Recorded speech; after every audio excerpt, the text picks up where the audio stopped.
October 29th, 1929. Black Tuesday.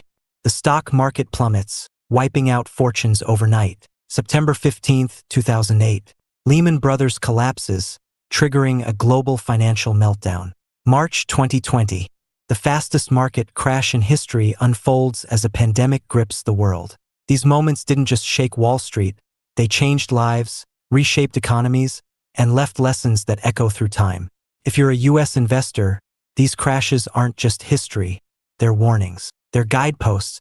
They're proof that markets can be both a path to wealth and a house of cards. Today, we're diving into the three most infamous market crashes of the past century: 1929, 2008, and 2020. We'll uncover what caused them, what they cost, and, most importantly, what they teach us about investing wisely in an unpredictable world. Stick with me because history doesn't just repeat, it rhymes. And understanding these lessons could be the difference between thriving and surviving the next market storm. Let's start with the granddaddy of all market crashes, 1929. The Roaring Twenties were a time of optimism. The U.S. economy was booming, jazz filled the air, and the stock market seemed like a one-way ticket to riches. Ordinary Americans, barbers, teachers, even taxi drivers, poured their savings into stocks, often buying on margin. That's when you borrow money to invest, amplifying both gains and losses. By 1929, the Dow Jones Industrial Average had soared to dizzying heights, up nearly 400% in a decade. But beneath the surface, cracks were forming. Companies were overvalued, speculation was rampant, and the economy was slowing. Then, on October 24, 1929, Black Thursday, panic set in. Investors began selling, and the market dropped 11% in a single day. 5 days later, Black Tuesday hit, and the Dow fell another 12%. By 1932, the market had lost nearly 90% of its value. The fallout? Devastating. Banks failed, businesses collapsed, and unemployment soared to 25%. Families lost homes, savings, and hope. The Great Depression followed, scarring a generation. So what went wrong? First, over-leverage. Margin debt let investors borrow up to 90% of a stock's price. So when stocks fell, they were forced to sell to cover loans, fueling a downward spiral. Second, speculative mania. People bought stocks not based on company fundamentals, but because stocks only go up. Sound familiar? Third, weak regulation. Banks and brokers operated with little oversight, taking risks that destabilized the system. Lessons for U.S. investors. Avoid excessive leverage. Borrowing to invest can amplify gains, but it's a double-edged sword. A small market dip can wipe you out if you're over-leveraged. Focus on fundamentals. Don't chase hype. Look at a company's earnings, revenue, and debt before investing. Diversify. Many in 1929 had all their eggs in one basket: stocks. Spread your investments across asset classes like bonds, real estate, or cash to reduce risk.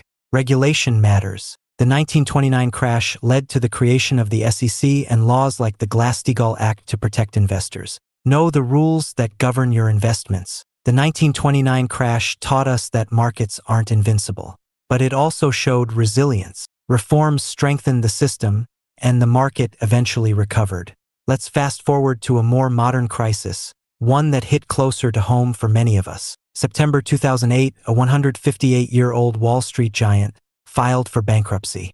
The Dow dropped 500 points that day, and by March 2009, it had lost over 50% of its value from its 2007 peak. This wasn't just a market crash, it was a financial system implosion. What caused it? The housing bubble. For years, banks issued risky mortgages to buyers who couldn't afford them, fueled by low interest rates and lax lending standards. These mortgages were bundled into complex financial products called mortgage-backed securities, sold to investors worldwide as safe bets. Rating agencies gave them AAA ratings, and banks leveraged up to 30 times their capital to trade them.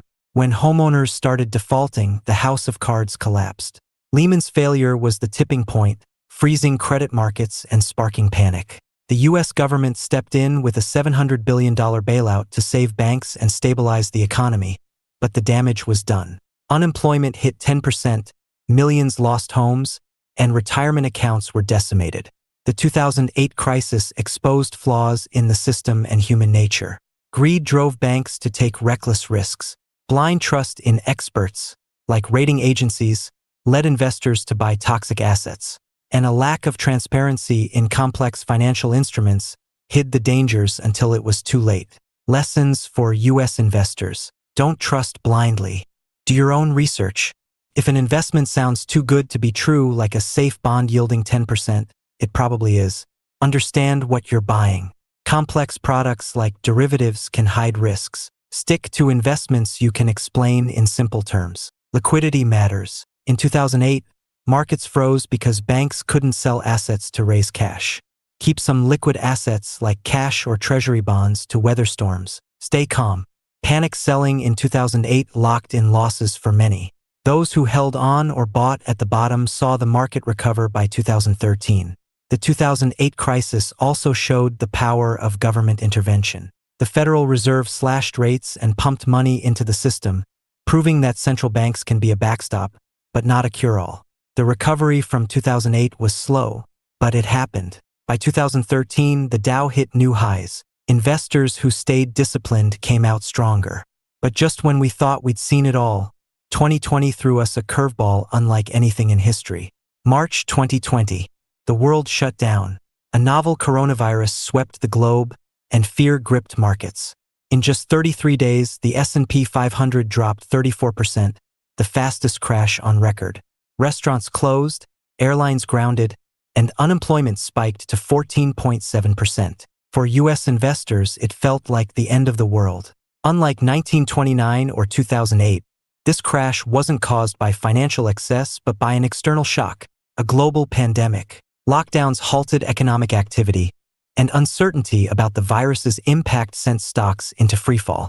The VIX, a measure of market volatility, hit levels not seen since 2008.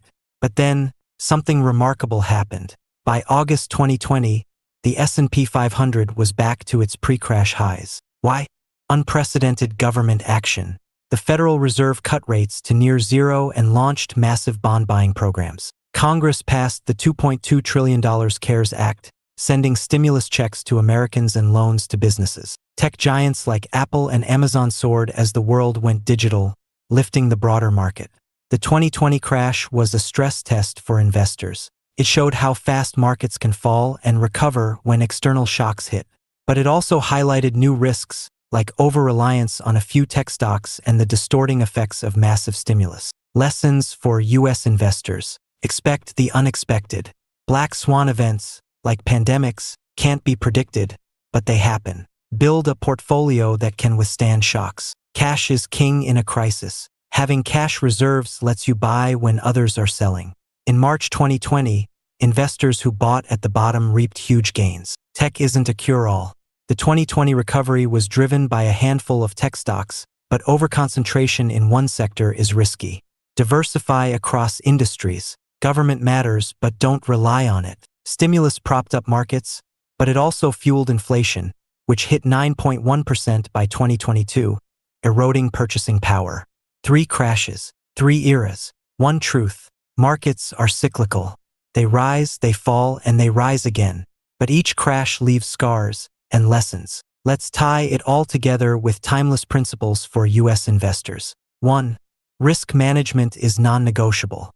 Every crash, 1929, 2008, 2020, shows that risk can come from anywhere. Over-leverage, greed, or a global virus. Protect yourself by diversifying across stocks, bonds, and alternative assets like gold or real estate. Use stop-loss orders or rebalance your portfolio regularly to limit losses. 2. Emotions are your enemy. Panic selling in 1929 locked in losses. Greed in 2008 led to bad bets. Fear in 2020 caused many to miss the rebound. Stay disciplined. Create an investment plan and stick to it no matter how wild the market gets. 3. Fundamentals over fads. Whether it was 1920 stocks, 2008 mortgage securities, or 2020 meme stocks, chasing hype leads to trouble. Invest in companies with strong balance sheets, consistent earnings, and fair valuations. 4. Be prepared for volatility. The VIX spiked in every crash, reminding us that markets are inherently unstable. Build a buffer. Keep 6 to 12 months of expenses in cash or liquid assets. This gives you flexibility to ride out storms or seize opportunities. 5. Learn from history but don't obsess. Each crash was unique, but patterns emerge. Overconfidence, leverage, and lack of preparedness amplify losses. Study history to avoid mistakes, but don't live in fear of the next crash. Markets reward those who stay invested over the long term. 6. The power of time. If you'd invested $10,000 in the Dow after the 1929 crash, it would have taken until 1954 to recover. After 2008, it took about 5 years. After 2020, just 5 months. Time heals market wounds. Stay invested, reinvest dividends, and let compounding work its magic. History isn't a crystal ball, but it's a teacher. The crashes of 1929, 2008, and 2020 remind us that markets are a roller coaster. There will be highs, there will be lows, and there will be moments that test your resolve. But with discipline, diversification, and a long-term mindset, you can navigate the storms and come out stronger. So what's your takeaway? Are you ready to apply these lessons to your portfolio? Start by reviewing your investments. Are you over-leveraged? Too concentrated in one sector? Do you have a cash buffer for the next crash? If you found this video helpful, hit that like button and share it with someone who needs to hear this. Subscribe and ring the bell for more insights on building wealth the smart way. Drop a comment below. Tell me which crash fascinates you most or what you're doing to prepare for the next one. The market will crash again. That's not a question of if but when. But with the right strategy, you can turn chaos into opportunity. Thanks for watching, and I'll see you in the next one.